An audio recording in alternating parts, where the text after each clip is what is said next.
जय हिंद साथियों।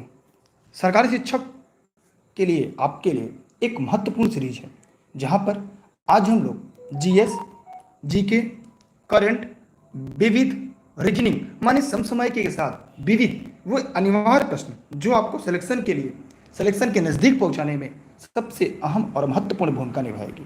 तो इस वीडियो के अंत तक कॉपी कलम लेकर बने रहेगा। अगर आपको अब की बार एक सीट हमारे कहना है तो ये केवल कहने से नहीं बल्कि आपकी मेहनत से होगी। आज के जो प्रश्न हैं आपके लिए ये आपके परीक्षा के दृष्टिकोण से तैयार किए गए हैं, जो उसकी आईक्यू लेवल है वहां से, ताकि अगर आप भर्ती परीक्षा में जाएं तो आपको बहुत सारे प्रश्न ऐसे हों जो हुबहू मिल जाए। और ऐसा रिकॉर्ड भी रहा है, आप पहले से इस बात को भली भांति जानते होंगे। तो चलिए आज के सेशन के अंत तक जुड़े रहिएगा, लेकिन बशर्ते कॉपी कलम लेकर बैठिएगा, क्योंकि बहुत सारे ऐसे टॉपिक तथ्य मिलेंगे जिसे आपको नोट डाउन करते रहना पड़ेगा। पहला प्रश्न आपके डिस्प्ले पे दिख रहा होगा कि वल्लभी विश्वविद्यालय कहाँ स्थित है। यह इतिहास का प्रश्न है, आपके सिलेबस में है। यहाँ पे यह 50 नंबर की तैयारी है जो सभी के लिए महत्वपूर्ण और अनिवार्य है। तो जो वल्लभी विश्वविद्यालय है, तो आइए हम बात करते हैं। प्राचीन काल में हमें बौद्ध धर्म के 3 प्रमुख केंद्र मिलते हैं। प्राचीन काल में अगर हम पहले की बात करें तो पहला था नालंदा, पहला कौन था? नालंदा। अगर दूसरे की बात करें, दूसरा विक्रमशिला। ये प्राचीन काल के थे और हम लोग यही 2 ही अभी तक पढ़ते आए हैं, लेकिन आज हम आपको तीसरा बताएंगे जो आपकी परीक्षा के लिए सबसे ज़्यादा महत्वपूर्ण होगा। जो तीसरा है वह है आपका वल्लभी। तीसरा क्या था? वल्लभी। आइए इसके बारे में थोड़ी बातें हम आपको रिपीट करना चाहेंगे, रिवीजन करना चाहेंगे। देखिए, प्राचीन काल में बौद्ध शिक्षा के 3 प्रमुख केंद्र थे, नालंदा, विक्रमशिला, वल्लभी। मेरा सवाल आप सभी से है कि आपको यह बताना है विक्रमशिला का स्थापना किसने किया था, नालंदा के विद्यालय की स्थापना किसने किया था, वल्लभी के बारे में बताने जा रहा हूं। देखिए, नालंदा बिहार में आधुनिक पटना के पास में है। यहाँ पे अगर हम नालंदा की बात करें, तो यहाँ पे महायान बौद्ध धर्म की शिक्षा का एक प्रमुख केंद्र था। लेकिन अगर वल्लभी की बात करें तो ये है गुजरात में। कहाँ पे? गुजरात में। गुजरात के किस स्थान पर? जी हाँ, कठियावाड़। किस स्थान पर? कठियावाड़। रट लीजिएगा, कॉपी कलम लेकर बैठिएगा। अगर आपको सिलेक्शन लेना है, एक सरकारी शिक्षक बनना है, तो याद रखिएगा ये कहाँ पर है, ये आपने एकदम विस्तृत रूप से देखना है, जानना है, समझना है। अब यहाँ पे वल नामक स्थान पर है। यहाँ पे यह हीनयान बौद्ध धर्म की शिक्षा का प्रमुख केंद्र था। किसका? हीनयान। ध्यान रहे, हीनयान। और ये महायान। नालंदा क्या था? महायान। देखिए कितनी इंपॉर्टेंट, कितनी छोटी छोटी चीज आपको यहाँ पे मिल रही है। लिखना चाहे तो लिख सकते हैं। विक्रमशिला भागलपुर के पास था। विक्रमशिला की स्थापना धर्मपाल ने की थी। यहाँ पे मंदिर, मठ बनवाए गए थे। वाराणसी, हिंदू अगर बात करें तो जो वाराणसी में है वहां पे हिंदू संस्कृति धार्मिक शिक्षा का प्रमुख केंद्र था। चलिए, बुद्ध के समय उज्जैन अवंती राज्य की राजधानी थी। उज्जैन जो है वह अवंती राज्य की राजधानी थी। अब आपको बताना है नालंदा विश्वविद्यालय की स्थापना किसने किया था, दूसरा विक्रमशिला विद्यालय की स्थापना किसने किया था, तीसरा वल्लभी। ये तीनों को लिख लीजिएगा, एक नोट्स बन जाएगा। और ये ऐसे यूनिक प्रश्न है जो परीक्षा में हुबहू आएगा। जल्दी से वीडियो को शेयर कर दीजिए, साथी मित्रों तक पहुंचा दीजिएगा।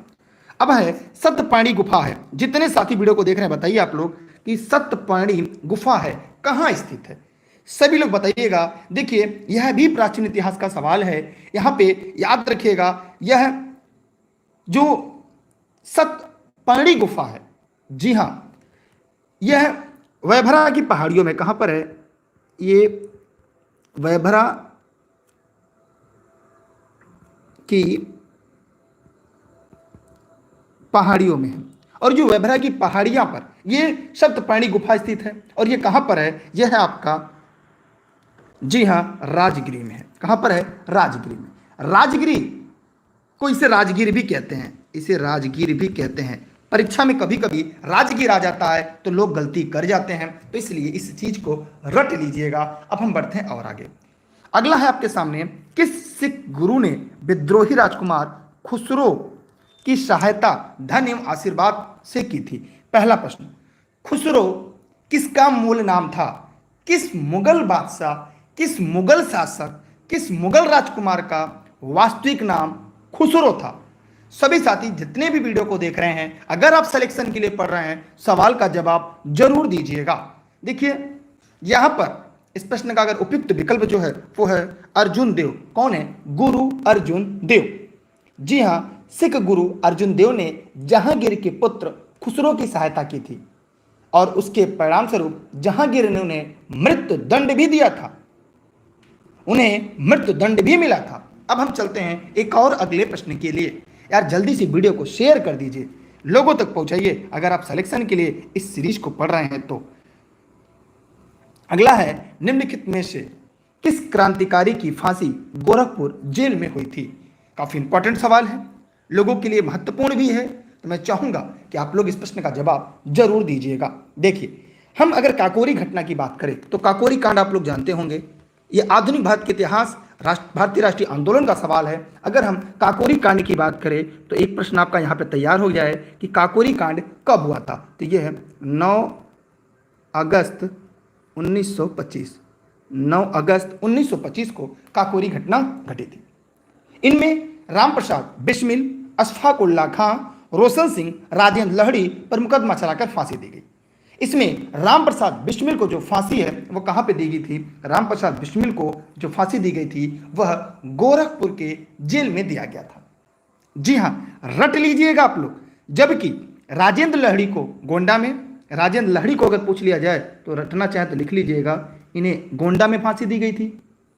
अगर रोशन सिंह की बात करें तो इलाहाबाद में, वर्तमान नाम प्रयागराज। अशफाक उल्लाह खां, इनको फैजाबाद में फांसी दी गई थी। कहां पे? फैजाबाद में। तो यहां पर हमने ये देखा कि एक प्रश्न के साथ आपके कितने प्रश्न तैयार हो गए। तो आप चाहे तो इसकी स्क्रीनशॉट रख लें, आप चाहे तो इसके कॉपी में नोट डाउन कर लें, लेकिन मेरा आपसे एक निवेदन है कि जितने लोग इस वीडियो को देख रहे हैं जल्दी से वीडियो को शेयर करें। यह video Facebook page e learning with Durgesh, YouTube channel e learning with Durgesh, e learning with Durgesh के एप्लीकेशन पर मेरे द्वारा निःशुल्क आपको उपलब्ध है। इसलिए इस प्रश्न का उत्तर ए राइट आंसर है। अगला सवाल आपके सामने है, ध्यान से देखिएगा जितने लोग वीडियो को लाइव देख रहे हैं। अधोलिखित उच्चावच आकृतियों पर ध्यान दीजिएगा। एक सवाल मेरा आपसे है, उच्चावच किसे कहते हैं? जितने भी साथी वीडियो को देख रहे हैं जवाब दीजिएगा, उच्चावच किसे कहते हैं? सिलेक्शन लेना है, सरकारी शिक्षक जो बनना है। आइए यहाँ पे ध्यान से देखते हैं। देखिए यहाँ पर दक्षिण से उत्तर की ओर अगर देखें, अगर हम यहाँ पे उपरोक्त उच्चावच आकृतियों का दक्षिण से उत्तर की ओर अगर बढ़ते हुए क्रम में देखें, देखिए यहाँ पे मैं एक भारत का मैप बना दे रहा हूँ ताकि आप लोग को जैसे चीज़ें कुछ क्या हो, स्पष्ट हो। मैं बहुत बढ़िया तो नहीं, लेकिन मैं आपके समझने भर के लिए चीज़ों को बना दे रहा हूँ, ठीक है। अब यहाँ पे कह रहा है दक्षिण से उत्तर की तरफ, मतलब अगर मानचित्र में दक्षिण से उत्तर कह दे तो मतलब ये हो गया साउथ माने, और ये हो गया नॉर्थ, माने दक्षिण से उत्तर की तरफ आपको बताना है। अब आपको बताना, सीधी सी बात, अगर यहाँ पे आप देखें तो लद्दाख उत्तर में है, जास्कर, धौलाधर, काराकोरम। तो ध्यान से एकदम देखिएगा कि क्रमशः अगर देखा जाए तो धौलाधर, जास्कर, लद्दाख और काराकोरम स्थित है। काराकोरम, लद्दाख, जास्कर श्रेणियां ट्रांस हिमालय की भाग हैं। देखिए इसका ट्रिक है, जैसे कलजा, काराकोरम हो गई सबसे उत्तर में काराकोरम, उसके नीचे लद्दाख, फिर जास्कर। समझ में आ रहा है ये? लेकिन दक्षिण से उत्तर की तरफ जाना है तो यह काराकोरम, लद्दाख, जास्कर, उसके नीचे धौलाधर है। मतलब यहां पर अगर हम देखें दक्षिण से उत्तर की तरफ जाना है तो यहां पर इस प्रश्न का जो सही विकल्प होगा वह है आपका ये। सब नीचे से अगर ऊपर की तरफ जाएंगे, मतलब नीचे से जा रहे हैं तो पहले धौलाधर होगा, ठीक है, फिर यह जे है, फिर जास्कर दूसरे पे आएगा, ठीक, तीसरे पर आपका लद्दाख आएगा और चौथा काराकोरम आएगा। ये तीनों ट्रांस हिमालय का हिस्सा है। ये भारत के हिमालय में मैंने आपको पढ़ाया है, अगर आपने सीरीज को ध्यान से पढ़ा होगा। समझ में आया आप लोग को? ये सिलेक्शन के लिए सरकारी शिक्षक जो बनना है आपको। चलते हैं अगले प्रश्न की तरफ। देखिए प्रश्न का ट्रेंड बदल रहा है, अब आप लोग को ऐसे ही प्रश्न परीक्षा में मिलेंगे पढ़ने को। अगला सवाल, यह भी भारत के भूगोल का सवाल है। निम्नलिखित राज्यों में कौन सा पटकाई पहाड़ियों में संलग्न नहीं है? जी हां, निम्नलिखित में से कौन सा पटकाई बुम जो है उनकी श्रेणी में सम्मिलित नहीं है? जल्दी जल्दी कमेंट सेक्शन में जाइए और दिए गए प्रश्न का जवाब दीजिएगा, क्योंकि अब की बार एक सीट हमार। देखिए राज्यों में पटकाई बुम की पहाड़ियां, बहुत इंपॉर्टेंट सवाल है। तो जो पटकाई बुम की पहाड़ियां हैं वो कहां कहां है? ध्यान से देखिएगा। अगर पटकाई बुम पूछेगा तो ये असम में है, ठीक। असम के बाद अगर पूछ दिया जाए तो असम के अलावा कहां पे है? मणिपुर में भी है, उसके बाद मेघालय में भी है, ये मणिपुर में भी है, मेघालय में भी है, उसके बाद मिजोरम में भी है, नागालैंड में भी है, लेकिन त्रिपुरा राज्य में पटकाई बुम की पहाड़ियां नहीं हैं। अब त्रिपुरा में जो है वो कौन सी पहाड़ी है? यहाँ पे मीजो की पहाड़ियां हैं, यहाँ पर है मीजो की पहाड़ियां, मीजो की, ये बांग्लादेश से 3 तरफ से घिरा हुआ है। इसलिए प्रश्न का उत्तर क्या होगा? बी। जो गलत है वही आपका सही होगा, क्योंकि यहाँ पे पूछा है निम्नलिखित में से कौन सा सही नहीं है। तो यहाँ पे सभी लोग स्पष्ट रूप से जान लीजिएगा कि अगर पूछ लिया जाए पटकाई बुम की पहाड़ियां कहाँ कहाँ है, नागालैंड, मणिपुर, मिजोरम, असम और मेघालय में है, लेकिन त्रिपुरा में मीजो की पहाड़ियां हैं। ठीक यार, वीडियो को लोगों तक पहुंचाइएगा सभी लोग। यार लाइक तक नहीं किया आप लोगों ने, पैसा नहीं कटेगा। चलिए, लक्षद्वीप टापू कहां पर है? एकदम हलवा सवाल है, जितने लोग वीडियो को लाइव देख रहे हैं। अब लक्षद्वीप कहां है, पहले इसकी राजधानी भी आप लोग को जवाब देना है। भैया लक्षद्वीप की राजधानी क्या है? इतने इससे हलवा सवाल अगर आपको मिल जाए फिर आप बताइएगा। इस सिलेक्शन का जो पैमाना है ना, वो बहुत ज्यादा पढ़ने से नहीं है। टेक्निकल सवाल अगर आप नहीं पढ़ेंगे तो परीक्षा में गड़बड़ी। देखिए यही आपका लक्षद्वीप है, यही आपका लक्षद्वीप है। यह एक द्वीप है जिसकी राजधानी कवरत्ती है। ये बताइए कहां पर है? एकदम हलवा सवाल है। ये दक्षिण भारत में है, दक्षिण पूर्वी भारत में है, बंगाल के पूर्वी तट पर है? जी नहीं, ये दक्षिण पश्चिम भारत में है। यह इस प्रश्न का उत्तर क्या होगा? ए इसका राइट आंसर होगा। एकदम हलवा सवाल है, रटने वाला सवाल है, लेकिन अगर टेक्निकल देख रहे हैं, जैसे ये मैप हो गया हमारा, अगर मैं बात में है कि इस तरह से मैं अगर काटूं तो देखिए ऐसे ही, तो यहां पे है, ये इस स्लिप, इसको ही कहते हैं दक्षिण पश्चिम। ठीक है, इसलिए इसकी उत्तर जो होगा वह ए सही है। अगला सवाल है आपके लिए, निम्नलिखित कथनों पर विचार करना है। आपने देखा होगा आजकल की भर्ती परीक्षा में ऐसे प्रश्न बहुत ज्यादा ट्रेंडिंग में पूछे जाते हैं, कूट वाले सवाल। कह रहा है कि सागरों के ऊपर लगभग 30 से 35 डिग्री उत्तर और दक्षिण अक्षांश पर विद्यमान 2 कटिबंधों में से प्रत्येक को अश्वक्षांश कहते हैं। आइए इसके बारे में जानते हैं, क्या यह सही है? जी हाँ, यहां पर ध्यान से देखना होगा और ध्यान से चीजों को जानना होगा। अगर हम यहां पे देखा जाए, यहां पर सागरों के दोनों पर दक्षिण अक्षांश में कटिबंधों को प्रत्येक कहते हैं और अर्ध अक्षांश निम्न दाब कटिबंध है। यहां पे दोनों को बताना है, क्या इसमें सही है? जी नहीं, जो अश्वक्षांश है, ध्यान दीजिएगा, इसे अश्वक्षांश कहते हैं। अश्व, मैंने इसको वायु, एक टॉपिक पढ़ाया था मैंने, पवन, वायु, मानसून, वहां पे मैंने बताया ये है उच्च वायु दाब है। क्या है? उच्च दाब है। मतलब यहां पे केवल एक सत्य है, यहां पे दूसरा गलत है। यह उच्च दाब पेटी है।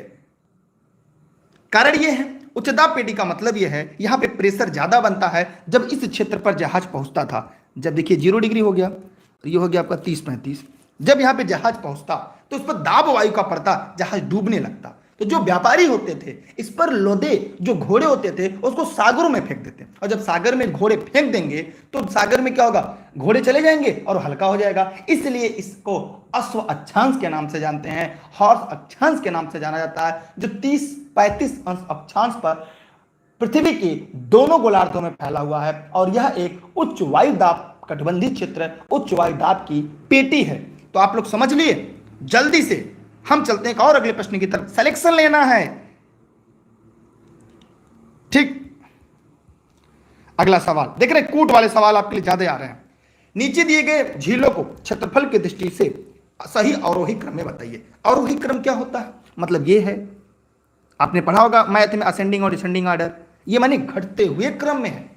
तो जल्दी जल्दी बताइए। देखिए यहां पर सबसे बड़ा, अगर हम यहां पे देखें तो सबसे बड़ा कौन सा झील है?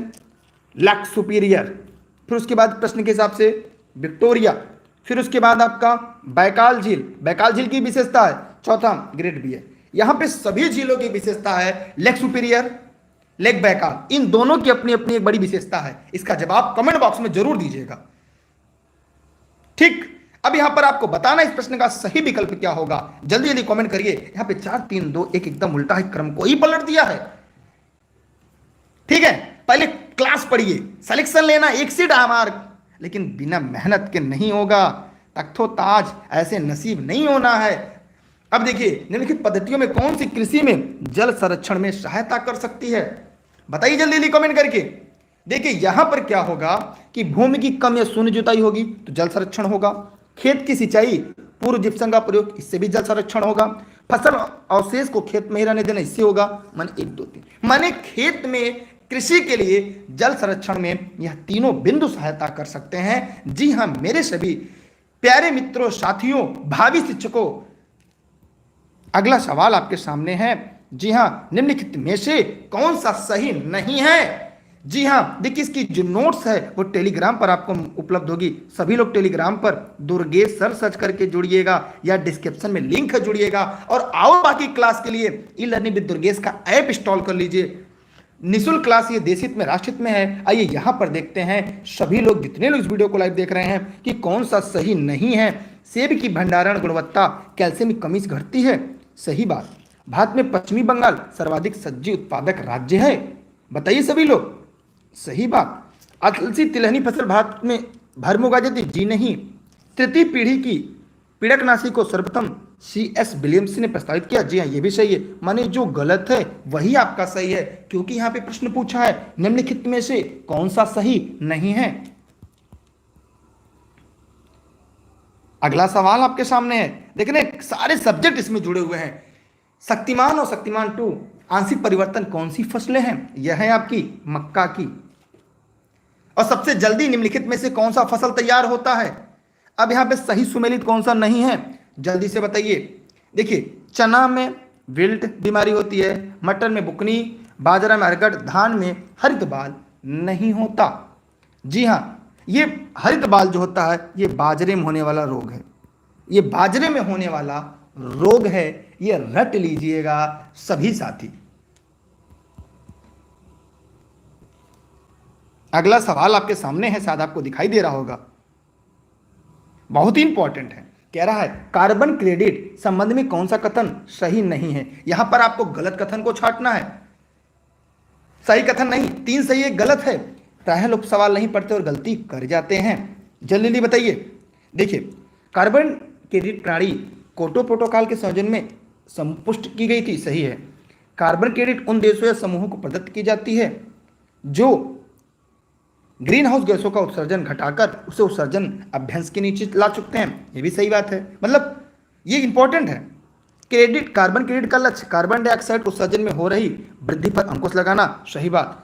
कार्बन क्रेडिट क्रय विक्रय संयुक्त राष्ट्र पर्यावरण कार्यक्रम के द्वारा समय समय पर नियत मूल्यों पर। जी नहीं, यह कोई मूल्य नहीं होता, यह एक पुरस्कार होता है। जब हम पर्यावरण की सीरीज पढ़ाएंगे तब वहां पे मैं आपको बताऊंगा इसमें जो क्रय विक्रय होता है इसका क्या कॉन्सेप्ट है। आप अपने घर में अगर सोलर पैनल लगवाना चाहते हैं, उसमें सब्सिडी मिलती है, तो मैं आगे बताऊंगा वह सब्सिडी कहां से आती है, क्यों सब्सिडी दी जाती है। अगर आप सोलर पैनल का इस्तेमाल करते हैं वहां पे क्यों, ऐसा क्या कारण है। यार वीडियो को शेयर करिए, आपकी संख्या कम हो रही है। 3 डॉट बिंदु पर क्लिक कर वीडियो की क्वालिटी बढ़ाइए और लोगों तक पहुंचाइए। आप साथ दीजिए, हम सिलेक्शन देंगे आपको। अगला सवाल आपके सामने है। कार्टाजोना प्रोटोकॉल का संबंध पूछा है। ये इंपॉर्टेंट है, ये पर्यावरण का सवाल है, ये सभी के लिए महत्वपूर्ण है। ये एक अंतरराष्ट्रीय संधि है, ये जैव सुरक्षा से संबंधित है।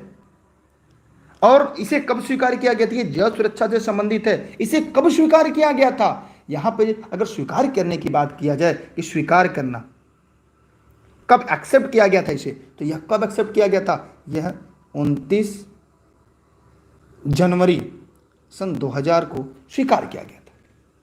लेकिन अगर लागू की बात की जाए कि यह लागू कब किया गया, तो कितने लोग को यह पता? क्योंकि परीक्षा में आजकल मिलान करने में पूछा जाता है। यह 11 सितंबर 2003 को लागू किया गया। भारत में कब इसकी पुष्टि की गई? अगर ये भारत में पूछ दिया जाए तब तो कहेंगे सर हमको पता ही नहीं है। तब यह आएगा सुभाष चंद्र बोस जी की जयंती में। जैव सुरक्षा का कार्टाजेना प्रोटोकॉल है, भारत का संबंध तब जाकर होता है जैव सुरक्षा से 23 जनवरी 2003 को। ठीक है, चलते हैं अगले प्रश्न की तरफ। फरवरी 2018 में जारी भारत में वनों की स्थिति रिपोर्ट के अनुसार भारत का कितना प्रतिशत भाग वन क्षेत्र के अंतर्गत आता है? तो 2015वीं, ये 15वीं थी। ये भी पूछा जाता है यह कौन सी वन रिपोर्ट थी, तो ये 15वीं वन रिपोर्ट थी। तब यहां पर इस प्रश्न का जो सही विकल्प है वो लगभग 23% है, जो देश के कुल भौगोलिक क्षेत्र का लगभग 21% है। अगर यहाँ पे देखा जाए तो ये कितना था, 21.54%। ठीक है, तो यहाँ पर आगे देखेंगे भौगोलिकरण क्या है, सारी चीजों को पढ़ेंगे, लेकिन यहाँ पर इस प्रश्न का उत्तर जो होगा वो 23% है। ठीक है, चलते हैं और अगले प्रश्न की तरफ।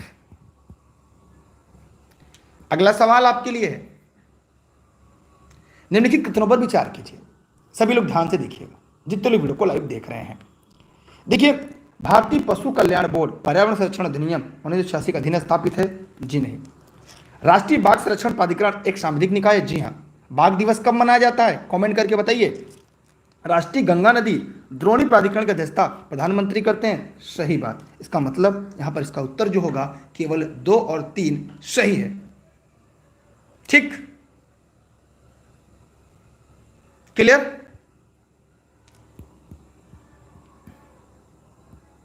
अब देखिए, अब यहां पर हमारे सामने भारतीय संविधान के सवाल आ रहे हैं, तो जितने भी साथी यार वीडियो को शेयर कर दीजिए। अच्छा, एक सवाल यहां पर आया है कि वन रिपोर्ट वाला, तो मैं चाहूंगा इससे वहां पे जो वन रिपोर्ट है उसकी मैं पूरी पुष्टि कर दूं पहले, क्योंकि काफी लोग यहां पर पढ़ रहे हैं सवाल को। देखिए, यहां पे एक एक करके मैं बता दूं। अगर 2000, ध्यान से अगर आप लोग देखेंगे तो मैं एक एक करके सारी चीजों को क्लियर कर लूंगा। अगर 2017 की रिपोर्ट देखेंगे, 2017 की रिपोर्ट, तो यहां पर आपका है 21.54%। अगर 2018 की रिपोर्ट देखेंगे तो यहां पर ये कितना है, 23% है। ये कितना है, 23%। अगर हम 2000, जी हाँ, अगर कुल भौगोलिक क्षेत्र की बात की जाए, अगर हम कुल भौगोलिक क्षेत्र की बात करें 24.4% है। ठीक है, कब, अब यहाँ पे ध्यान दीजिएगा, अगर हम यहाँ पर 2019 की बात करें, 2019 में, तब यहाँ पर है 24.56%। यहाँ पे ध्यान दीजिएगा, ISFR जो है देश के भौगोलिक क्षेत्र का 24.56% है। और अगर हम देश में कुल वनावरण या कुल वृक्षारोपण की बात करें भौगोलिक क्षेत्र में 24.40% है। ठीक, अगला है, सेनावृत्त होने के पश्चात सर्वोच्च न्यायालय के न्यायाधीश कहां वकालत कर सकते हैं? एकदम इंपॉर्टेंट है, एकदम इजी, ये हमने पढ़ाया है। अगर आप सभी का उत्तर ये सही हो जाए, इसका मतलब आप तैयारी बेहतर तरीके से कर रहे हैं। और क्या, देखिए, वह किसी भी न्यायालय में नहीं कर सकता, सर्वोच्च न्यायालय का, सर्वोच्च न्यायालय के जो न्यायाधीश होते हैं भारत के किसी भी न्यायालय में, वह सुनवाई नहीं कर सकते। भारत के संविधान में निम्न किसके विरुद्ध अभियोग चलाने का प्रावधान नहीं है? सभी लोग फटाफट कमेंट करिएगा और कमेंट करने के बाद दिए गए प्रश्न का जवाब दीजिएगा। सभी लोग बताइए फटाफट कमेंट करके। जितने लोग इस वीडियो को लाइव देख रहे हैं बताइए, जितने लोग देख रहे हैं फटाफट बताइए। बहुत सही आप लोग बता रहे हैं। यहां पे देखिएगा, राष्ट्रपति के विरुद्ध महाभियोग की प्रक्रिया, भारत के मुख्य न्यायाधीश के प्रति अतिक्रमण जो है उसके बारे में आगे बताएंगे आपको, और उपराष्ट्रपति के, लेकिन राज्यपाल जो होता है यह राष्ट्रपति के प्रसाद पर्यंत अपना पद धारण करता है। यहां पर अगर महाभियोग की बात की, संसद द्वारा राष्ट्रपति को, उपराष्ट्रपति को, मुख्य न्यायाधीश के, इनके भी खिलाफ वियोग लाया जा सकता है, लेकिन राज्यपाल के विरुद्ध नहीं लाया जा सकता। ठीक, जम्मू कश्मीर राज्य के कार्यकारी अध्यक्ष का पदनाम 1965 में सदर रियासत से राज्यपाल में बदल दिया गया। किसके द्वारा गया? क्योंकि अभी आपने देखा जम्मू कश्मीर एक केंद्र शासित प्रदेश बना है, तो यहां से आपके परीक्षा में सवालों की बौछार लग जाएगी।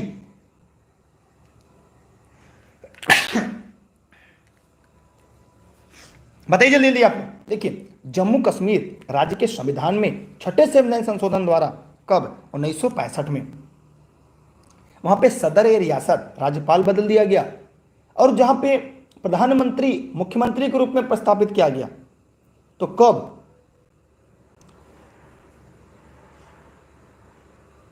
बताइए सभी लोग। जम्मू कश्मीर राज्य के छठे संशोधन के द्वारा। सी इस प्रश्न का सही जवाब है। और 2019 में जम्मू कश्मीर पुनर्गठन अधिनियम 2019 के तहत जम्मू कश्मीर तथा लद्दाख को एक केंद्र शासित प्रदेश बना दिया गया।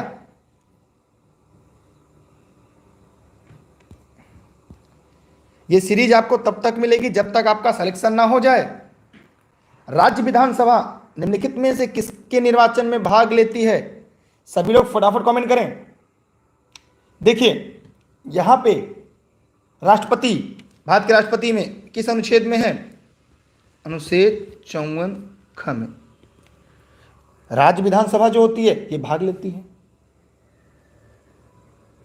ठीक है, मतलब यहां पर अगर आप लोग ध्यान से देखेंगे,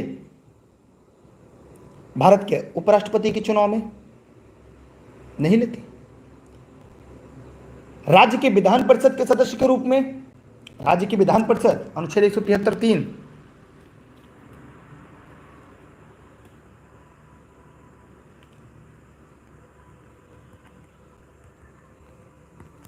राज्यसभा के सदस्यों के लिए 84,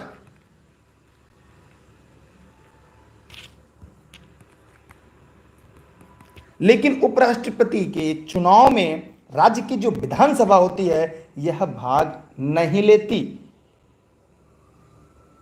उपराष्ट्रपति यहां कहां दिया गया? यह अनुच्छेद ध्यान दीजिएगा, भारत का उपराष्ट्रपति होगा और उसका निर्वाचन 66(1) में है। संसद के दोनों सदन राज्यसभा और लोकसभा भाग लेते हैं, लेकिन विधानसभा उसमें भाग नहीं लेता। ठीक है, ये रट लीजिएगा, ऐसे प्रश्न हैं जो आपकी परीक्षा में बार बार पूछे जाते हैं। मैंने यहां पर 1, 3 और 4 जिनके निर्वाचन में राज्य की विधानसभा भाग लेती है। ठीक यार, वीडियो को शेयर कर दीजिए, पैसा नहीं कटेगा, लाइक नहीं किया तो लाइक भी कर दीजिएगा। अगला सवाल है, निम्नलिखित में से कौन सा सही सुमेलित नहीं है? बताइए।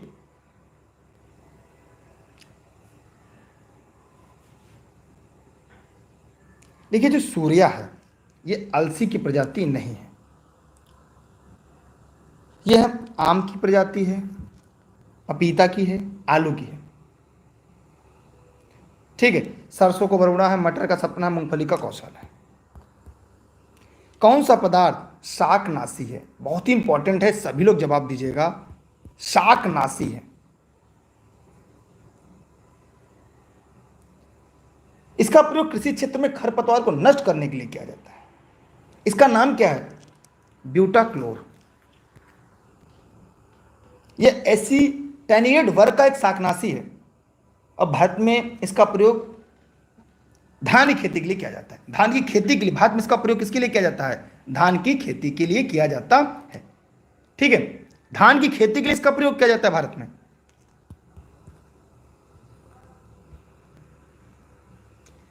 अब देखिए कूट वाले सवाल आ गए। कथन कह रहा है कस्कूटा अमरबेल परजीवी आवृत्ति बीज का एक उदाहरण है, कथन है। यह पोषी पौधों की पत्तियों को अपना पोषण प्राप्त करता है। बताइए आपके हिसाब से क्या होगा? जितने लोग वीडियो को लाइव देख रहे हैं जल्दी जल्दी कमेंट करें। यहां पे ए तो सही है, लेकिन आर क्या है? गलत है। माने कस्कूटा एक प्रकार की लता है, इसे अमरबेल कहते हैं। यह परजीवी आवृत्ति बीजी पौधों का उदाहरण है। इसमें पत्तियों को पड़हरिम का पूर्णतः अभाव होता है। इसका तना पोषक के चारों लिपट जाता है और जगह जगह परजीवी मूल निकलकर पोषक के तने के जाइलम तथा फ्लोएम घुस जाते हैं, वहां से भोजन खनिज लवण प्राप्त करते हैं। इस प्रकार ए सही है, किंतु आर सही नहीं है। इसलिए इसका उत्तर क्या होगा? डी राइट आंसर है। अगला है फल तथा सब्जियों के मोम के घोल का उपयोग कीजिए। देखिए सभी लोग फटाफट जवाब दीजिएगा। देखिए ऑनलाइन क्लास से नोट संबंध में अगर कोई जानकारी चाहिए इस नंबर पर व्हाट्सएप करके आप जानकारी ले सकते हैं। यह सभी क्लास आपके जौनपुर जनपद के सिराजे हिंद से मेरे द्वारा निःशुल्क उपलब्ध है। देखिए ध्यान से देखिएगा आप लोग, मोम की परत फलों और सब्जियों को अधिक दिनों तक सुरक्षित रखने में एक आधुनिक तरीका है। यह परिरक्षण से भिन्न है। यह क्या है? परिरक्षण से भिन्न है, परिरक्षण से अलग है। इनका क्या है? भंडारण काल बढ़ाने के लिए मोम के घोल का प्रयोग किया जाता है। इसका प्रयोग परिवहन के समय फलों और सब्जियों को सड़ने गलने से बचाने के लिए किया जाता है। खाद्य मोम का प्रयोग होता है। यह खाद्य मोम एक महीन पर फलों सब्जियों की छिलकी के ऊपर चढ़ाई जाती है। इससे फल सब्जियों 8 से 12 दिनों तक मौसम के प्रभाव से बचे रहते हैं और सड़ते गलते नहीं हैं। मकड़ियों के द्वारा उत्पादित रेशम क्या कहलाता है? टसर रेशम, मूंगा रेशम, गासिम रेशम, अहिंसा रेशम। बताइए जल्दी। देखिए यहां पर इस प्रश्न का उत्तर क्या होगा? गाश्मीर रेशम। मकड़ियों द्वारा जो उत्पादित रेशम है उसे क्या कहते हैं? गाश्मीर रेशम के नाम से जानते हैं। यार आप लोग वीडियो को शेयर करिए, लोगों तक पहुंचाइए। बहुत सारे क्लास आपने यूट्यूब पर देखे होंगे, लेकिन अकॉर्डिंग टू सिलेबस जो आजकल परीक्षा में ट्रेंड है, जहां से परीक्षा में सवाल पूछे जाते हैं, ऐसे सवाल आपको प्रायः नहीं मिलते। अब ये रीजनिंग का सवाल आपके सामने है। कह रहा है कि ई की आयु यश की आयु से 2 गुनी है, उसकी आयु में अंतर ज्ञात करने के लिए निम्नलिखित में से कौन सी सूचना पर्याप्त है? बताइए आपको। देखिए ये गणित का भी ट्रेंडिंग सवाल है, न रीजनिंग में है न गणित में है। अब बताइए जरा कमेंट करके आप लोग। ये वीडियो फेसबुक यूट्यूब दोनों पर लाइव है। देखिए यश की आयु माना यक्स है, यश की आयु क्या होगा? यश है, यक्स है, तो ई की आयु क्या होगी? 2 गुनी है, तो ये होगा 2x होगी। अब इसमें से कौन सी सूचना है? कह रहा है कि 5 वर्ष पश्चात यश की आयु और ई की आयु क्या होगी? देखिए 5 वर्ष बाद, अगर 5 वर्ष बाद हम यहाँ पर सूचना ए की बात करें तो क्या हो जाएगी? ये x + 5 हो जाएगी, और दूसरा क्या हो जाएगा? 2x + 5 हो जाएगा। मतलब यश और ई, ये इसकी आयु हो जाएगी। ठीक। अब यहाँ पर इसका अगर हमें मान निकालना होगा तो हम ये क्या हो जाएगा? ये 2x + 5 बटे x + 5 होगा ना। पहले रुक जाइए, यहाँ पे ऐसे हम निकालते हैं। पहले हम ई है ना, तो ई बटे, रुक जाइए ऐसा सवाल लगा दे कि ताकि आपको गलती भी कभी ना। ई यस हो गए तो हो जाएगा 2x बटे 5 पहले और x + 5। क्या अनुपात है? 9:5 है, 9/5। इसको हल करिए, x की वैल्यू निकालिए। ये हो गई सूचना नंबर 1। अब 10 वर्ष पहले उनकी आयु का अनुपात क्या होगा? 10 वर्ष पहले, 10 वर्ष पहले अगर हम देखें तो ई की आयु, तो ये क्या हो जाएगा? 2x - 10 बटे ई हो गया ई बटे यस। अब यहाँ x - 10 अनुपात क्या होगा? 3:1। अब इसमें x की वैल्यू निकालिए, जरा निकालिए x की वैल्यू क्या आती है। अगर दोनों में x की वैल्यू बराबर आए इसका मतलब आपका सवाल सही है।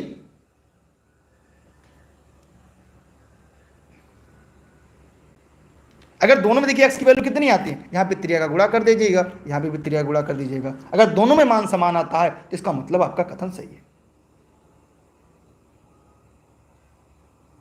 बताइए क्या होगा? जितने लोग वीडियो को लाइव देख रहे हैं फटाफट कमेंट करके बताइए। जितने लोग लाइव देख रहे हैं फटाफट कमेंट करिए। अब यहां पर मान अगर बराबर आ रहा है, x की वैल्यू बराबर आ रही है, तो या तो 1 हो गया तो 2। चलिए कोई बता रहा है x की वैल्यू यहां पे 20 आ रही है, यहां पर भी x की वैल्यू 20 आ रही है, तो यहां पर 1 और 2 दोनों, ये तो 1 हो गया तो 2, मतलब दोनों या तो ये होगा या तो ये, या इसलिए इसका उत्तर क्या होगा? ये होगा सी। दोनों में नहीं होगा, या तो ये लगाइए चाहे वो लगाइए। अगला सवाल आपके सामने है। कह रहा है कि एक पिता की उम्र उसके पुत्र की उम्र की 9 गुनी है। माने अगर पुत्र है, अगर हम सन की बात करें तो जो सन है 1 वर्ष का है, जो फादर है वो कितना है? 9x है।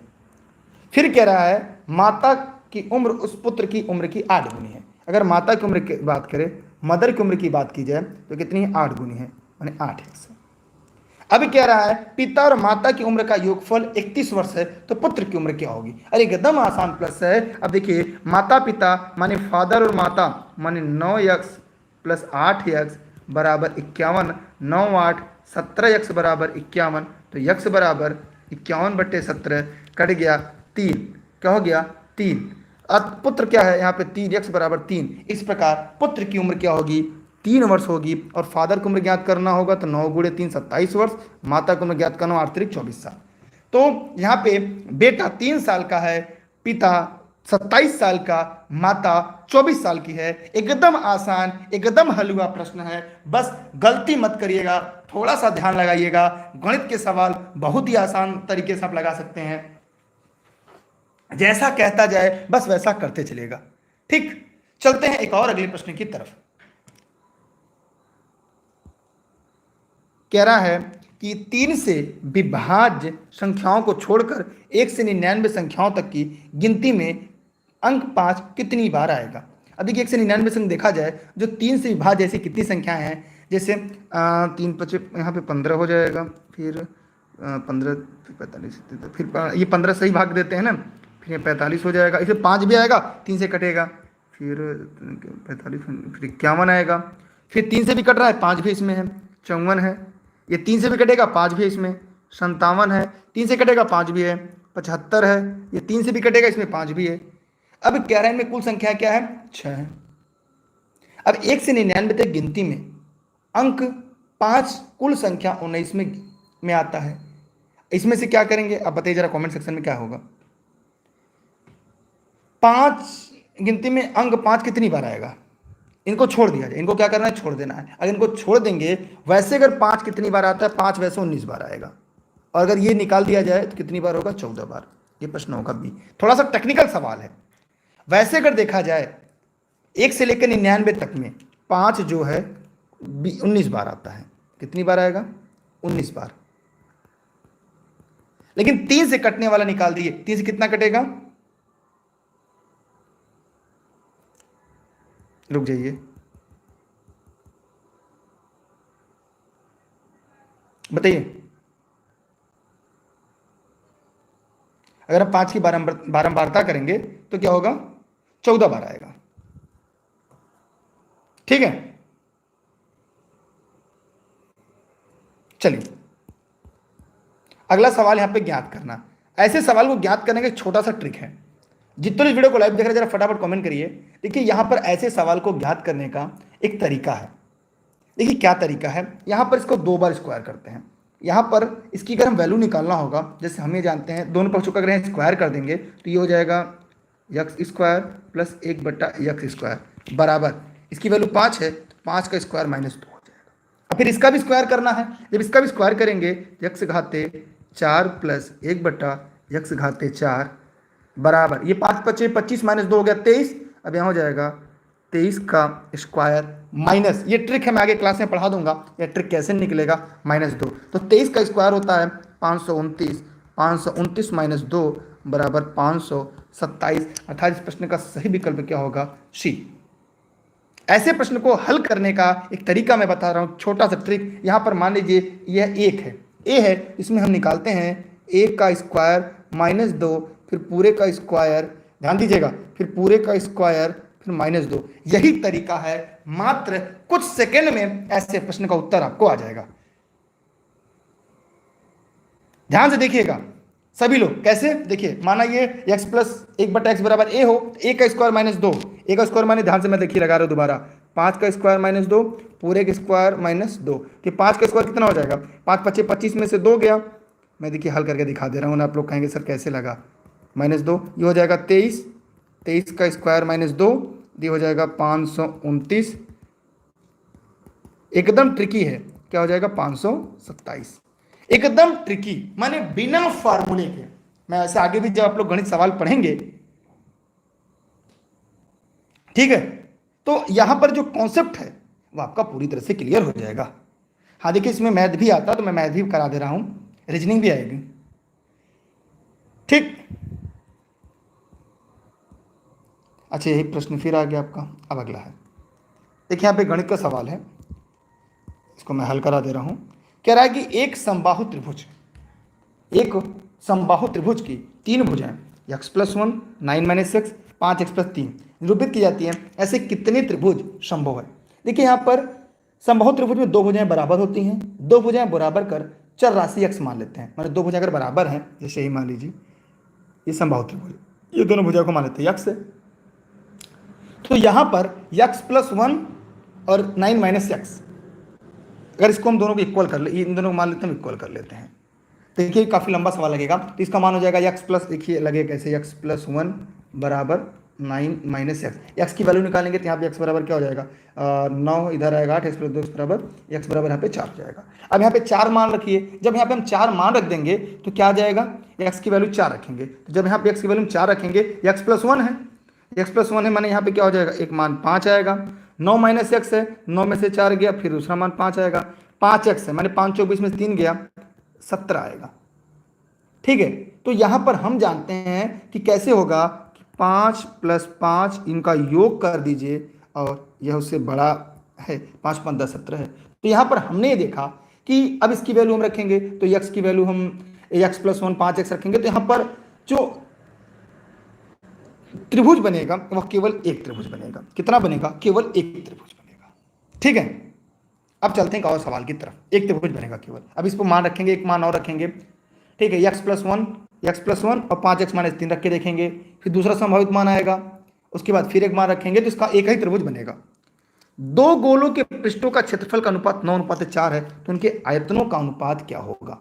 ऐसा सवाल जब भी आए तो याद रखिएगा, इनका वर्गमूल निकालने के बाद इनका घन कर देंगे, जो इस प्रश्न का उत्तर होगा वही आपका उत्तर आएगा। एक इसका ट्रिक है, ये क्षेत्रफलों का अनुपात है तो ये इसका माने वर्ग है। इनका क्या करिएगा, इसका सूत्र क्या है? अगर आयतनों का अनुपात पूछे तो पहले क्या करिएगा, पहले 9/4 का वर्गमूल निकालिएगा, फिर जितना आएगा इनका घन कर देंगे, आयतन निकालेंगे, उनका उत्तर। माने सबसे पहले इनकी भुजा निकालेंगे, ठीक है, दूसरी बार इसका क्यूब कर देंगे तो हो जाएगा कितना, 3/2 हो जाएगा। फिर इसका क्यूब करेंगे तो हो जाएगा 27/8। माने इस प्रश्न का जो उत्तर होगा वो हो जाएगा 27:8। यह इसका ट्रिक है, मैं आगे आपको सिखाऊंगा। क्योंकि पहले देखिए, वर्गों का क्षेत्रफल माने भुजा का स्क्वायर होता है, उसका वर्गमूल निकालेंगे तो इसकी जो भुजा निकलेगी वो 3:2 माने यहां पर।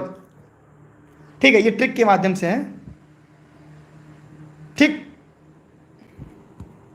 इस प्रश्न का उत्तर क्या होगा? ये होगा बी। यदि एक बारंबारता बंटन में किसी वर्ग की निम्न और उच्च सीमाएं 10 और 40 हों तो वर्ग का मध्य बिंदु क्या होगा? एकदम आसान प्रश्न है। मध्य बिंदु निकालने के लिए दोनों वर्गों को योग करके बटा 2 कर देंगे तो यह क्या होगा, 10 + 40/2 तो 50/2 बराबर 25। इस प्रश्न का उत्तर क्या होगा? ए। मतलब तुरंत सवाल का जवाब लीजिएगा। ठीक, आगे देखेंगे कि भारत कृषि योग्य भूमि का लगभग कितना प्रतिशत उत्तर प्रदेश में है? एकदम हलवा प्रश्न है। तो अगर इस प्रश्न का उत्तर आपके परीक्षा में देना हो तो क्या देंगे बताइए सभी लोग फटाफट कमेंट करके। इसके बाद हम लोग तेजी से आगे बढ़ेंगे, क्योंकि रेस के घोड़े हमेशा रेस में अच्छे लगते हैं, खेत में नहीं। लगभग 15%। कितना होगा? 15% होगा। कौन कह रहा है कि इंडियन ज्योग्राफी खाली आता है? यार किस दुनिया में है, लगता है एक ही सवाल देख रहे हैं क्या? देखिए, उत्तर प्रदेश स्पेशल भी है। उत्तर प्रदेश के किस जिले में देश की प्रथम पुलिस संग्रहालय की स्थापना की गई?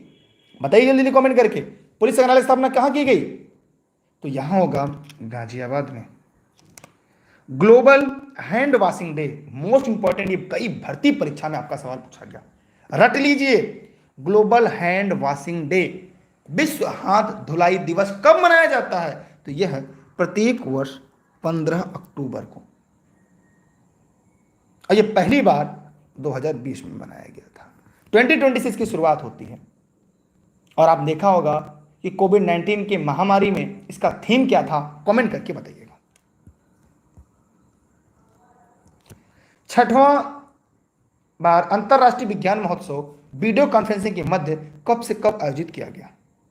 तो 22 से 25 दिसंबर 2020 को। ठीक,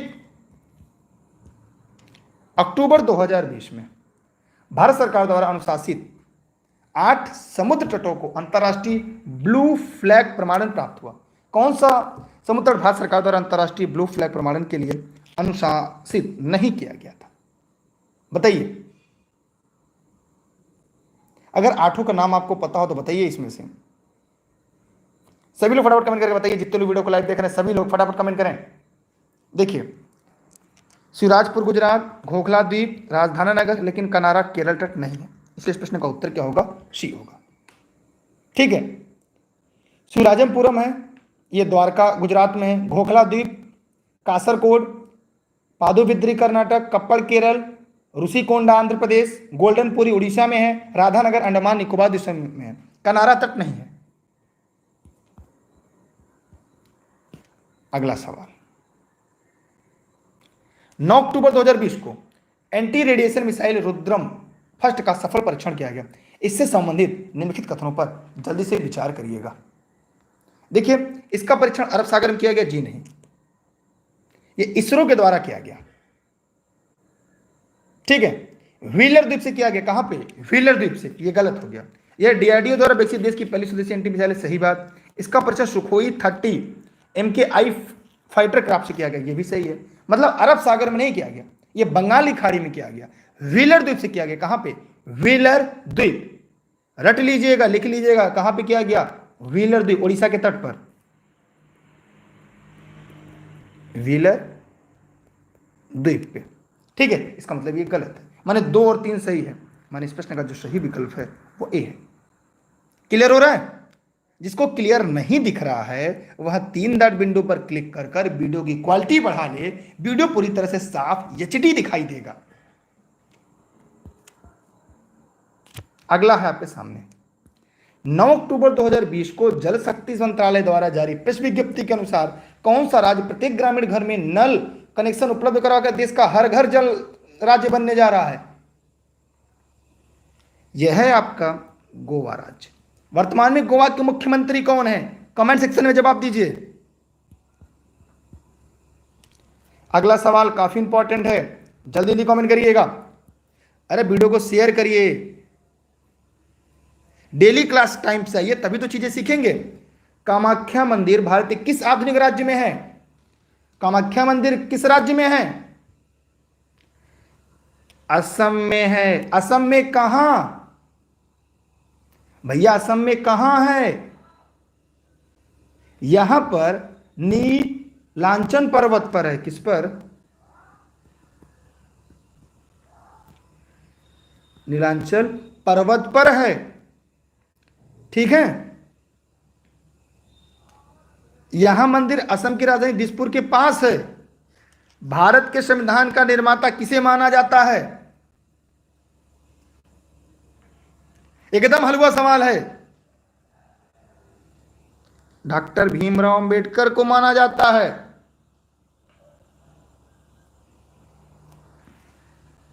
ठीक, अगर सरकारी शिक्षक बनना है, वीडियो अंत तक बने रहना है, कॉपी कलम लेकर वीडियो को फटाफट शेयर मारते रहिए। अगला सवाल, आय और उपभोग में किस प्रकार का संबंध है? यह इकोनॉमिक्स का सवाल है। देखिए, आय बढ़ने पर उपभोग व्यय बढ़ता है। आय बढ़ने पर जिससे आपकी कमाई बढ़ेगी, आप लोग सरकारी टीचर हो जाएंगे, भाई सरकारी शिक्षक बन जाएंगे जब आप लोग, क्या होगा, आय बढ़ेगा तो व्यय भी बढ़ेगा। पहले लोग स्कूटी खरीदेंगे, बुलेट लेंगे, लोग रेसर का बाइक लेंगे, उसके बाद मोबाइल खरीदेंगे आप सब, फिर घर में मम्मी पापा के लिए कुछ करेंगे, घर बनवाएंगे, तो आप क्या करेंगे, व्यय बढ़ेगा। लेकिन उपभोग में होने वाली वृद्धि आय में होने वाली वृद्धि से कम होगी। माने इसका संबंध क्या होगा, सीधा सीधा होगा। माने आय बढ़ने पर उपभोग व्यय बढ़ेगा, लेकिन उपभोग में होने वाली वृद्धि आय में होने वाली वृद्धि से कम ही होती है। सियाचिन जाने वाले प्रथम भारतीय प्रधानमंत्री निम्न में से कौन थे? सियाचिन जाने वाले पहले प्रधानमंत्री कौन थे? पहले थे मनमोहन सिंह। उसके बाद कौन गया, कमेंट करके बताइएगा। कब? 12 जून 2005 को पहले प्रधानमंत्री मनमोहन सिंह थे। क्लियर?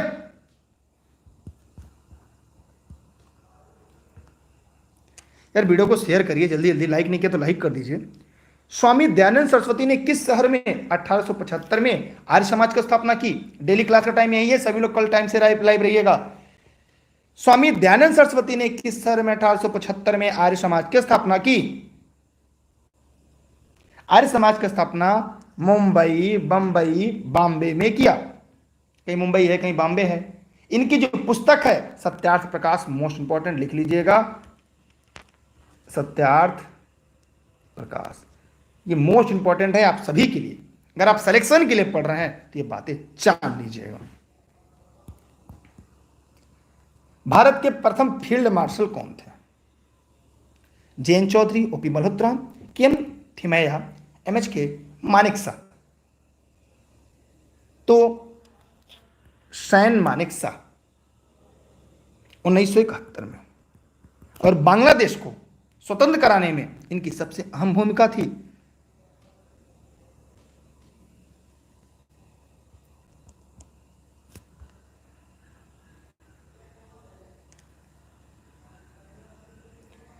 घरेलू विद्युत केबल में प्रयोग की जाने वाली धातु निम्न में से कौन सी है? बहुत इंपॉर्टेंट है सभी के लिए, जितने लोग इस वीडियो को लाइव देख रहे हैं। तांबा है। एकदम रट लीजिएगा, एकदम सरल और हलवा वाला प्रश्न है, विज्ञान का सवाल है। रखो और निकालो निम्न में से किसकी नीति है? भैया किस में? अब कोरोना आ गया, कोविड आ गया था कुछ दिन पहले, आपने देखा होगा, तो कोविड समय कौन से विभाग लोग बाहर निकालने लगे? पूंजी विभाग। रखो और निकालो, जरूरत है रखो, जरूरत नहीं निकाल दो, ये इकोनॉमिक्स का सवाल है। टेस्ट क्रिकेट में 13 शतक बनाने वाला प्रथम भारतीय क्रिकेटर कौन है? सभी लोग फटाफट कमेंट करके बताइए। देखिए आप लोग ऑनलाइन क्लास नोट संबंध में अगर कोई जानकारी चाहिए, इस नंबर पर आप व्हाट्सएप करके जानकारी ले सकते हैं।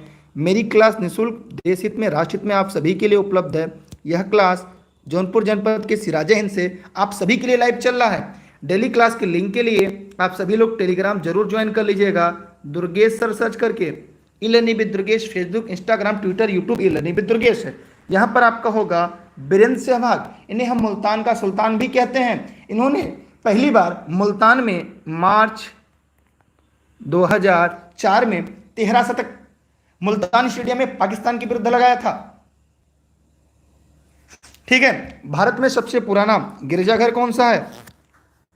सेंट थॉमस चर्च किस राज्य में स्थित है? सेंट थॉमस चर्च कहां पर है? इसका पूरा नाम क्या है? Saint Thomas Syro Malabar Catholic Church है।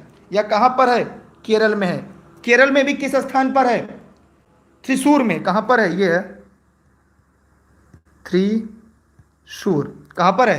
त्रिशूर जिले के पास पालापुर में है। कहां पर है? पालापुर में। यह भारत में सबसे पुराना रोमी सीरियन चर्च है। यह भारत का सबसे पुराना कौन सा चर्च है? लिखना चाहें लिख लीजिएगा, क्योंकि सिलेक्शन के लिए सबसे ज्यादा इंपॉर्टेंट है। यह आपका रोमी सीरियन चर्च है, सीरियन चर्च है। यह भारत का सबसे पुराना रोमी सीरियन चर्च है। त्रिशूर केरल के पास है। यह पालापुर के पास, पालापुर। तो आज आपकी 50 प्रश्नों की सीरीज समाप्त होती है। इस क्लास के साथ फिर मिलते हैं कल इसी समय। आप लोग जुड़े रहिएगा, क्योंकि क्लास में जो थियरी पढ़ाते हैं हम, क्लास के साथ प्रश्न बैंक की जो व्याख्या करते हैं, वो आपके लिए सबसे ज्यादा महत्वपूर्ण है। इसके लिए अगले दिन आप लोग क्लास में बने रहिएगा। यह क्लास केवल लाइव होगा। अगर क्लास बेहतर लगे अपने सभी साथी मित्रों को शेयर करिएगा। अगर सरकारी शिक्षक बनना है, इस सीरीज को पढ़ना होगा। बहुत सारे प्रश्न आपको हूबहू परीक्षा में मिल जाएंगे, क्योंकि रेस के घोड़े हमेशा रेस में अच्छे लगते हैं। जीएस, जीके, करंट, विविध, Uttar Pradesh special, reasoning, mathematics के साथ साथ उन विविध तथ्यों को हम आपके बीच समायोजन करते हैं, ताकि आप सिलेक्शन के और नजदीक चले और मां बाप का नाम रोशन करें। आप सभी का बहुत बहुत धन्यवाद। यह वीडियो फेसबुक पे भी, यूट्यूब पर भी आप लाइव देख रहे हैं, और घर बैठे नोट्स प्राप्त कर सकते हैं। मेरी क्लासेज यहाँ पर निःशुल्क उपलब्ध है।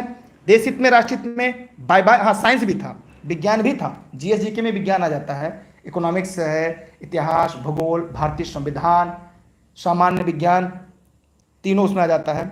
जय हिंद, जय भारत। अगली क्लास के लिए तैयार रहिएगा।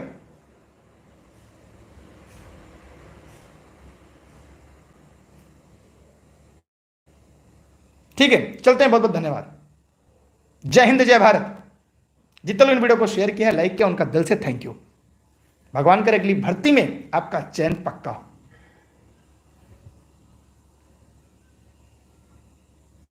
हाँ, इसके अलावा विज्ञान की, गणित की, एसएसटी सामाजिक अध्ययन की, पर्यावरण की, गणित और भाषा की, तीनों हिंदी, अंग्रेजी, संस्कृत की विशेष स्पेशल क्लास है। उसके लिए आप लोग जुड़े रहिएगा।